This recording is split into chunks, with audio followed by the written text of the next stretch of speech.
السلام علیکم ناظرین، کیسے ہیں آپ؟ امید کرتی ہوں کہ آپ خیریت سے ہوں گے۔ جی ناظرین، ڈرامہ سیریل جینٹل مین کی 44 ایپیسوڈ میں ہم آپ کو بتائیں گے کہ فضا اپنے گھر آتی ہے اور اپنی امی سے کہتی ہے کہ امی مجھے پتہ چلا ہے کہ آپ چھوٹی کی شادی کروا رہی ہیں۔ تو وہ کہتی ہیں کہ جی بیٹا، چھوٹی ابھی گھر کے کام کاج کرتی ہے اور ہم چاہتے ہیں کہ مزید کام کرے، سیکھے گھرداری کو، پھر اس کے بعد ہم اس کے بارے میں کوئی اچھا سا رشتہ دیکھیں گے اور پھر اس کی شادی کر دیں گے۔ لیکن اس کی بہن کو یہ باتیں بالکل بھی پسند نہیں آتی اور وہ منہ بنا کے بیٹھی ہوتی ہے۔ تو اس کی ماں اس کو سمجھاتی ہے کہ بیٹا ایک دن تمہیں اپنے گھر جانا ہی ہے، تو پھر کیوں نہ ہم اس کی تیاری ابھی سے شروع کر دیں۔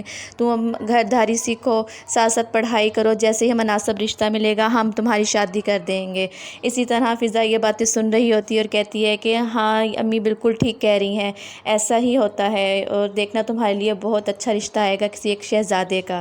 اسی طرح فضا ابھی بات کر ہی رہی ہوتی ہے کہ دوسری جانب اس کی امی ان کو بتاتی ہیں کہ تم ایسا کرو کہ تم اپنی بہن کے گھر چلی جاؤ، دعا کے گھر، اس سے مل آؤ، جا کے اس کی طبیعت کے بارے میں پوچھاؤ اور اس کو میری طرف سے بہت زیادہ پیار بھی دینا۔ اسی طرح وہ آپس میں بات کرتے ہیں تو دعا جو اپنے شوہر کے ساتھ باتیں کر رہی ہوتی ہے تو کشمالہ ساری باتیں سن لیتی ہے۔ دعا اور کشمالہ آپس میں اس بات پہ لڑائی کر رہی ہوتی ہیں کہ کشمالہ کہتی ہے کہ تم یہاں سے چلی کیوں نہیں جاتی، تمہاری شادی، تم جا کے کسی اور سے شادی کر لو اور نوشیروان کو چھوڑ دو۔ اور وہ اس کو کہتی ہے کہ ایسا تو کبھی نہیں ہوگا، یہ ایسا کرو کہ تم نوشیروان کو چھوڑ دو، تم یہاں سے چلی جاؤ۔ کشمالہ کہتی ہے کہ تم اگر میری بات نہیں مانو گی تو میں تمہارے ساتھ بہت برا کروں گی، دیکھ لینا۔ اسی طرح ان دونوں میں بہت زیادہ بحث ہوتی ہے۔ بحث کرتے کرتے وہ آپس میں کافی دور تک چلی جاتی ہیں اور وہ ایک دوسرے کو مارنے کی دھمکیاں دیتی ہیں۔ دوسری طرف خضر اپنی منگیتر کو فون کرتا ہے اور کہتا ہے کہ تمہارے بھائی نے کس طرح میری بے عزتی کی ہے گھر بلا کے، یہ اس نے اچھا نہیں کیا، تم اپنے بھائی کو سمجھاؤ کہ اس طرح کی باتیں نہیں کرتے، وہ انتہائی گھٹیا انسان ہے، پتہ نہیں اس کی بیوی اس کے ساتھ کس طرح گزارا کر رہی ہے۔ اسی طرح وہ اپنی منگیتر کو کافی ڈانٹتا ہے اور اس کی منگیتر کہتی ہے کہ آپ کو تو پتہ ہے کہ بھائی اس طرح کے ہیں اور اب آپ بھائی کی بات کا غصہ نہ کریں، اس بھائی کو امی ابو نے کافی ڈانٹا ہے، وہ نیکسٹ ٹائم ایسا نہیں کریں گے۔ تو وہ اس کو کہتا ہے کہ نہیں، مجھے یقین ہے کہ وہ پھر ایسا ہی کرے گا۔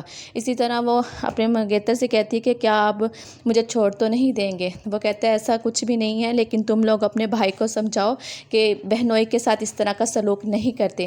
دوسری جانب جو کشمالہ اس کو دھمکیاں دیتی ہے کہ میں تمہیں مار ڈالوں گی، اسی طرح وہ استری کے تھرو جو پلان کرتی ہے تو اسی پلان میں کامیاب ہو جاتی ہے کہ وہ فضا دعا آتی ہے، دعا آ کے استری کو ہاتھ لگاتی ہے تو اس کو کرنٹ لگ جاتا ہے اور وہ نیچے گر جاتی ہے۔ اسی طرح نوشیروان کمرے میں داخل ہوتا ہے اور دیکھتا ہے کہ یہ کیا ہو گیا، وہ دعا کو آوازیں دیتا ہے کہ دعا کیا ہوا تمہارے ساتھ، کیسے گری ہو، کیا ہوا، اس طرح اس کو کافی آوازیں دیتا ہے۔